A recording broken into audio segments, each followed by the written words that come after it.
Não, isso é muito difícil, né? É só de Nós alguém. somos seres, nós somos seres de bilhões de anos. É, Então, Emmanuel fala no livro Consolador que não interessa o acesso, por exemplo, às nossas vivências animalescas, porque nós já vencemos isso. passamos por tudo Ah, inteiro, né? porque no livro dos Espíritos se explica que espírito é o princípio inteligente do universo. O princípio inteligente do universo. Então, nós somos espíritos humanos. Por quê? Somos inteligentes, seres inteligentes? Somos. Mas uma inteligência humana. Nós temos, por exemplo, nosso Senhor Jesus Cristo aí, ó, né? É um ser inteligente? É também. É espírito? É, mas é um espírito angélico, que já atingiu para nós o máximo de perfeição, de bondade, de sabedoria, de amor. Muito bem. Mas ele também é um espírito. Agora, os nossos animais domésticos, eles também são espíritos, eles não têm inteligência? Têm. Eu Quem tem acho. animais, né? E assim sucessivamente. Só que eles têm uma inteligência limitada, uma inteligência que ainda não atingiram, por exemplo, o pensamento contínuo, eles ainda não têm capacidade de decisão sobre o próprio destino, eles ainda não se organizam em sociedade, como nós, né?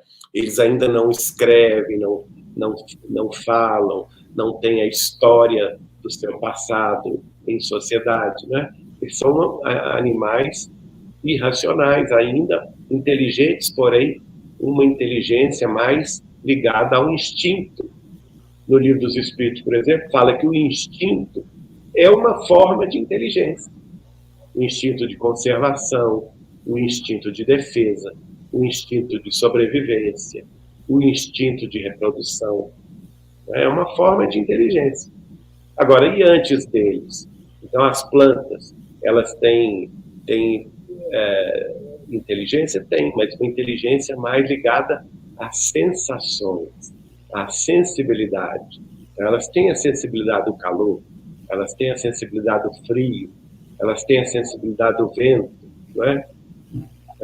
Mas aí o princípio inteligente é mais atrasado em relação, por exemplo, aos seres unicelulares, como, por exemplo, as amebas, os protozoários, as bactérias, os vírus, as algas.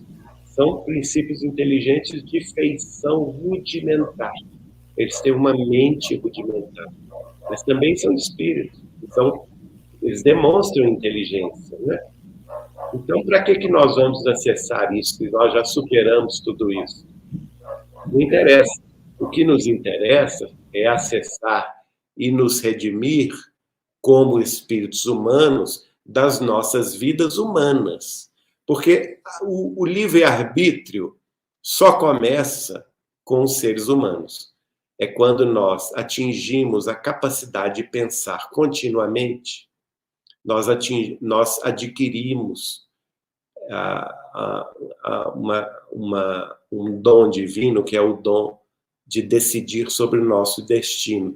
É o chamado livre-arbítrio, através do qual nós aprendemos, à custa de muita dor e sacrifício, que a cada um é dado segundo as próprias obras, e nós aprendemos, pela dor, a não fazer o mal.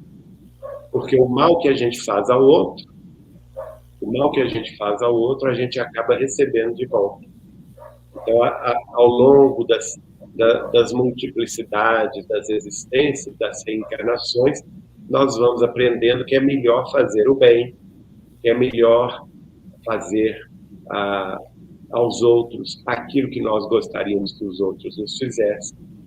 E com isso a gente adquire uma ética e uma moral cristãs mais elevada, né? Nos afastando dos vícios, dos crimes, do materialismo, a caminho de uma espiritualização mais profunda. Agora, nesse processo, é necessário que nós recordemos o passado de desvios, o passado de crimes, de vícios, para o nosso próprio reajuste. Porque em algum momento eu posso ver que, por exemplo, há 600 anos atrás, eu fiz determinado crime do qual eu me envergonho hoje. Então eu mesmo busco. Não é Deus quem nos pune, é nós mesmos que buscamos o reajuste, a corrigenda, pedindo então uma situação difícil, através da qual a nossa consciência profunda, a nossa consciência cósmica, vamos dizer assim, possa se liberar daquela culpa do passado de 600 anos atrás. E aí a gente vai evoluindo e vai se libertando. Por isso que Jesus nos falou assim: conhecereis a verdade e a verdade vos libertará. Ora, a qual verdade Jesus estava se referindo? Senão a nossa própria verdade existencial, não é? Verdade. Veja bem, tanto é que quando o governador lá de Jerusalém, da Palestina, Pôncio Pilatos, estava doido para libertar o Cristo, e ele não estava conseguindo, né, naquele julgamento fatídico, em determinado momento Jesus fala na verdade, e ele então questiona o que é a verdade para Jesus. E Jesus ficou em silêncio. Porque não cabia Jesus dizer a ele a própria verdade. Ele que tinha que um dia, né, fazendo o autoexame, enxergar a própria verdade e se libertar dela. E assim todos nós. Todos nós um dia conheceremos a verdade, nossa própria, de múltiplas existências, de todos os nossos erros, de todos os nossos desvios, de todos os nossos crimes, coletivos ou não. E, através da corrigenda, do autoexame, da reparação de múltiplas vidas de renúncia e sacrifício, nós mesmos nos darmos a libertação espiritual, conquistando a consciência tranquila, dentro da moral e da ética cristã. E é por isso que Jesus nos convida. Eu sou o caminho, a verdade e a vida. E ninguém vai ao Pai senão por mim.